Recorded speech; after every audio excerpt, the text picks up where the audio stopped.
I know when you're inside and you're asking me for a candle or you're asking me for flashlights, I know that your electricity is not working.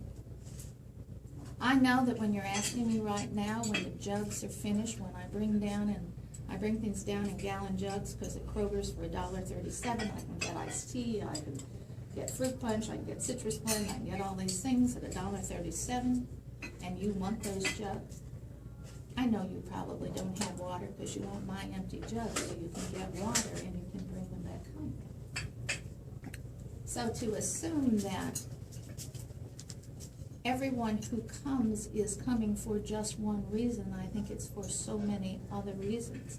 Did it start out in the beginning with just 5 men, all being homeless, 2 of them being under a particular bridge? Yes, that's how it began. But that's not what it is today. And part of it not being what it is today is because I realized that there was a need that was so much bigger than the original need that I finally saw, that to turn my back now would be a mistake, I believe, on my part. And then if you want to go to that Bible verse that says, you were hungry and I fed you, you were thirsty and I gave you drink. It didn't say you were hungry and only homeless. It didn't have little qualifiers down there in fine print. It just simply said, if you were hungry, I fed you. If you're thirsty, I gave you drink. If you were naked, I gave you clothing. You did it for the least of these. So that has to be my position, and that's the position I take. If there's 10 of you in line, there's 10 of you in line. If there's 100 of you in line, there's 100 of you in line. And I will always figure out a way to make sure all 100 are taken care of, all 115 are taken care of. And if we go to last summer, which means again the way I'm trending now, by August I should be there, that I'm closer to that 140, 150 mark because it continues to build as the summer goes by, then there will be enough for 140, 150. I will never look into someone's eyes and say I don't have any more. I'll always make sure that when I'm cooking, and I had 100 last time, I'll cook enough to be sure I can serve 120.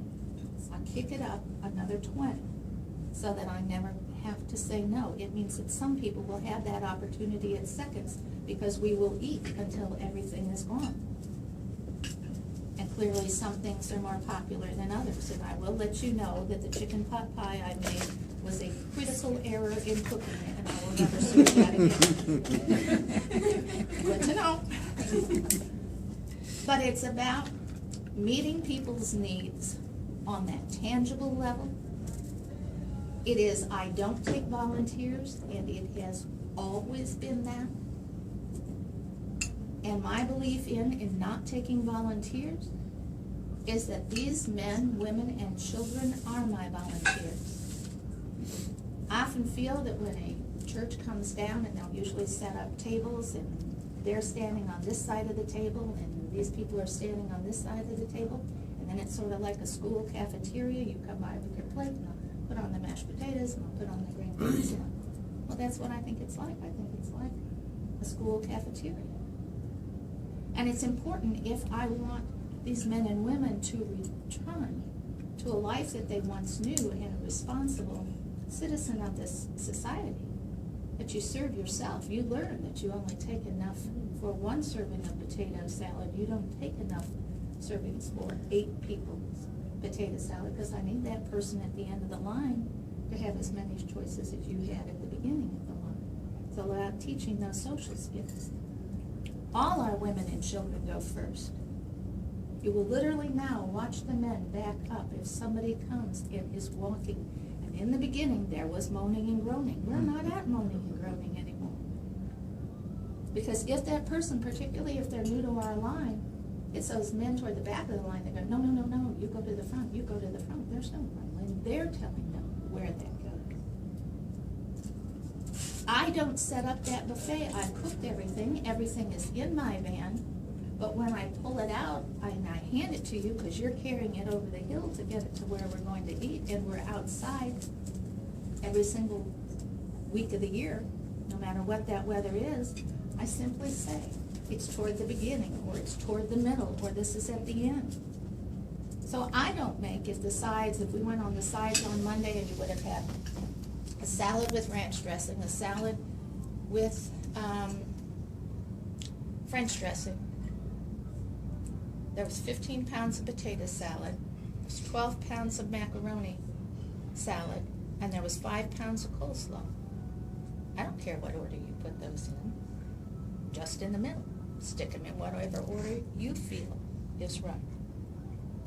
And when it comes to the end, then you have someone say, can I help clean up? Can I help carry back to the van? You'll have someone almost always ask, can I serve drinks tonight?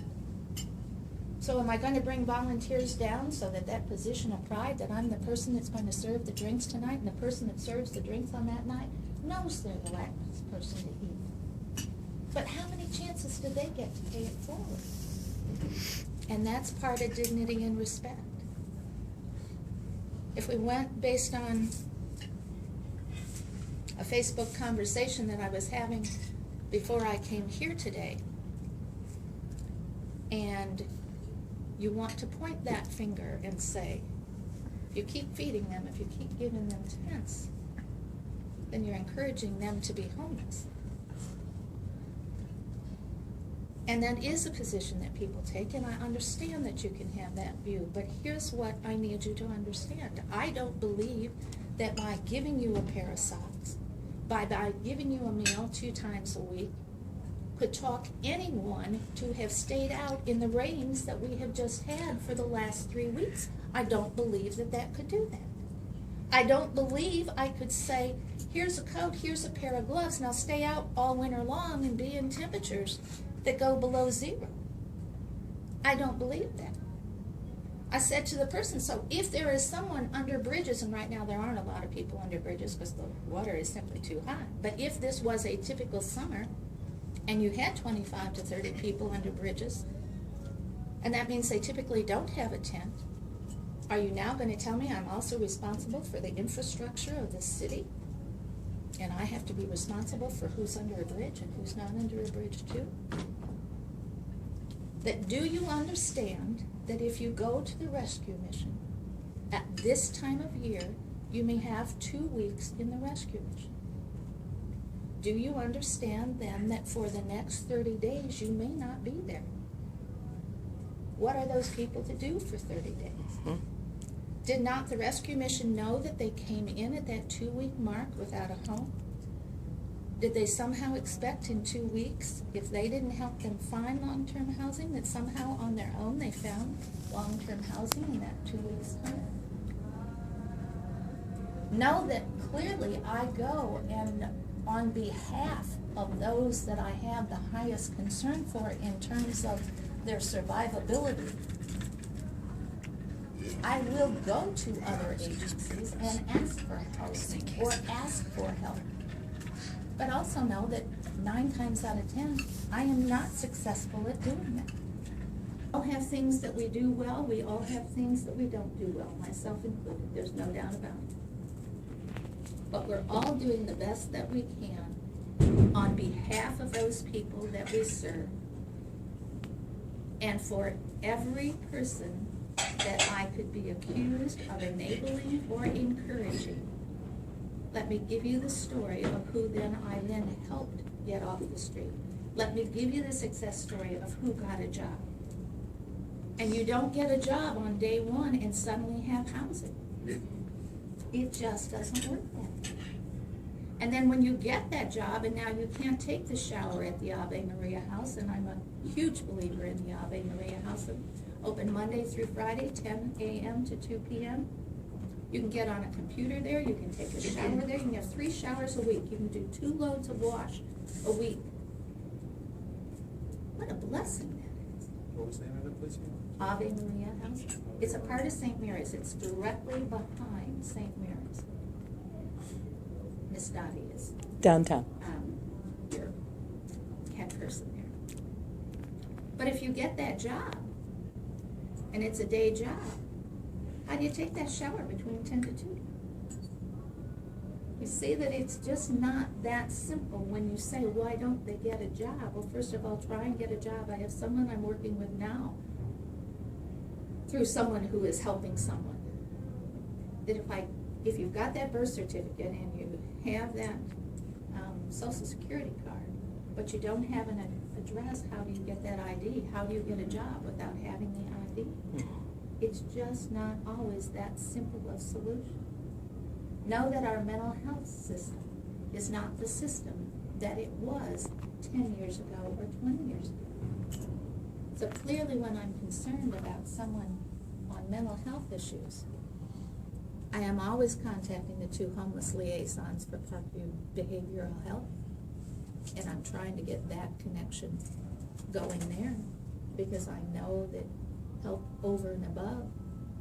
If you look at a recent article in the Journal Gazette, you have Sharon at the Rescue Mission again talk about how many more with mental health issues that they're seeing.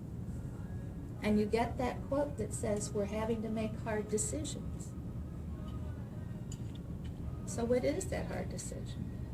That hard decision is we cannot let them in because they're not fitting a group format, and I understand that. And if they're not on medication, you have to wait for them to see a doctor. You have to wait for medication to happen. You have to hope that they stay on that medication.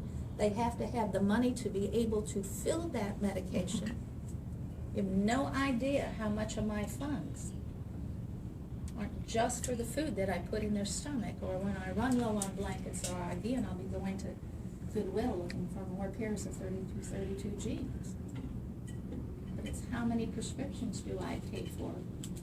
Because I want you to be safe while you're on the streets, and I'm going to hope that we can bring you from the streets to that next level.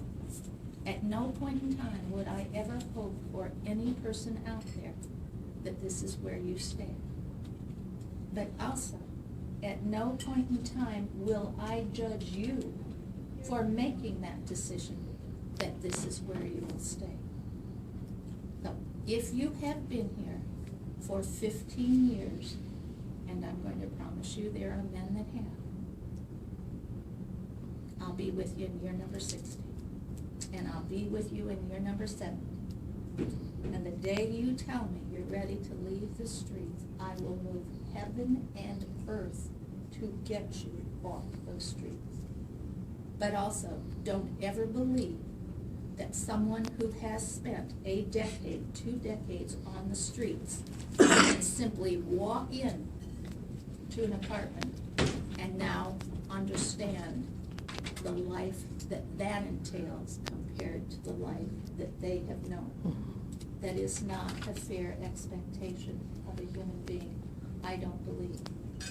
I believe that if you do have addictions, if you are an alcoholic, I don't believe that because you walk through somebody's door, and I don't care as much as I believe in the power of prayer, I don't believe that if you have had that addiction for 5 years, for 10 years, for 20 years, for 30 years, for 40 years of walking through the door somewhere is suddenly going to wipe that addiction away. I believe you're going to fall once. I believe you're going to fall twice. I think you're going to fall 25 times. I think you may fall as much as 50. But if you went from 3 days to 7 days before you did fall, that's improvement. If you went from drinking a gallon of vodka to 3/4 of a gallon of vodka, that was improvement. That it's more about the baby steps that you take to get to where you need to get for that big picture, but for me to expect that any one person would have the strength, and I'm not saying it can't be there, but to place that expectation on them, that because I did this, I expect this of you, my expectations have to stay realistic. So every Monday night, every Thursday night, I am somewhere under the stars. And when it gets really cold in the winter or raining heavily, I am somewhere under a viaduct. And that van is filled with the donations of gently used clothing, the blankets, the comforters, the sleeping bags, and whatnot that people give out of compassion, out of their hearts. And the food that is in that van is either there through my funds that have come through me, or from donations from some fabulous businesses who from time to time step up with a meal that absolutely would blow your socks off. I have to tell you, there is nothing finer than Blue Stack Smokehouse. And these men and women are eating better than I am eating. So if you have questions, I am more than happy to answer your questions. But I thank you all. Where can you you just said like gently used clothing, where do you donate it? What side of the city are you on? I'm by New Haven. Okay, fabulous. Forever Friends Florist, right on Broadway by the railroad tracks in New Haven, right in downtown New Haven. They're one of my drop sites, and that would be the closest one, I think. Would you share the drop sites, number one? Number two, would you share the things that you do work with, the things that you do? I think the most important thing to remember, and I say this no matter what the season is, when you're in summertime right now, I say it's what you would wear to cut grass or garden in. It is not hard shoes. They can't walk through a woods. They can't go down a river bank in hard-soled shoes. It's tennis shoes. It's jeans. It's T-shirts. It's always hoodies, still hoodies right now because of rain and how cold the nights still are. I will never have enough blankets. I will never have enough comforters. I'm always buying tents when I can get tents on sale, tents, tarps, things of that sort. I don't have a large need for business clothes, and I'll always be happy to direct you where those business clothes can go. If you're in New Haven, you have Forever Friends as a drop site. If you're on the north side near DuPont in Coldwater, you have Summit Hearing Solutions right on DuPont. You have a new one on Lima Road that's directly across from the Meyer, and that's Elwood Staffing. If you're southwest, you have Evolve Spa on Illinois Road, right by the Acura Subaru. And if you're in downtown on Fulton Street, Thursday through Friday, you're right there at Vive for Vintage for You. So right now, knowing that you also have Pembroke Bakery on Main Street, directly across from the Art Museum in the Hour Building. What's your biggest need right now, would you say? Blankets. Blankets? Everything got so wet that no matter how many campsites, and it's unusual, because I never ask you where you are. I don't do that. I feel that's your business. You will share that with me if you want me to know that. But when you've taken blankets from me right now, and I know that you are perhaps, I watch when you walk away. I watch what direction do you go in and how many people do you walk with to try and get a feel for, is this a camp of people? Is this someone by themselves? So in the last 30 days, have I approached people and said, you don't have to tell me where you are, but you have to tell me where would be a good place to park the van, and if we can agree on a time and a day, can I meet you there so you bring me everything that's wet or damp right now so it doesn't mold, so I have a chance to wash it and get it cycled back in and exchange? Will I give you a dry sleeping bag? Will I give you a dry blanket for everything you have? Because I'm also a believer that you don't get to trash whatever property you're on. I don't want all your wet clothes and your wet blankets drawing rodents and molding and mildewing and saying it's going to be somebody else's responsibility to take this away. You share some responsibility in that area that you're on. Now, if you were under a bridge, I will tell you without a doubt, most of it we're going to see hanging in trees. We really are. Even I watched some of it get swept away. It was gone that fast and in that fast moving of water. If you would have gone after it, you would have gone right along with it. So blankets, because they are just simply getting so wet, and our nights right now are so unreasonably cool, and you're not typically in the sun, you're well into a woods, so you're shaded, or if you do get back under those bridges, I'm going to tell you it's cold under a bridge. It's cold and it's loud. It's unbelievably loud. I do not know how you don't go cuckoo with the number of cars that are rolling on top of you. It echoes beyond belief. And then also realize that it's not just the blankets and the comforters that are going on top. But even if you have that tent, or even if you're under that bridge and you have that sleeping bag, you're still on top of tree roots, you're still on top of rocks. So typically putting that tarp down, putting a couple layers of blankets or comforters before you ever even put that sleeping bag down to have some cushion between you and the sharp edges that are down there is a part of what means every one person may have anywhere from 4 to 6 blankets per person. It's just not a matter of having like one blanket that you might have on your bed because the setting is just not the same.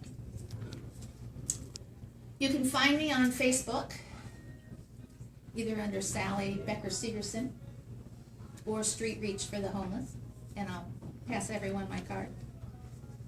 I almost always post by the afternoon of a Monday or a Thursday afternoon exactly what we're having for dinner, because literally they're in the library, and if I don't, I will get this, "Hey mama, what are we having?" You know? "Hey son, here's what it is." You know, so I try and give you some idea exactly what they've eaten. I'll also do a wrap up within 2 days.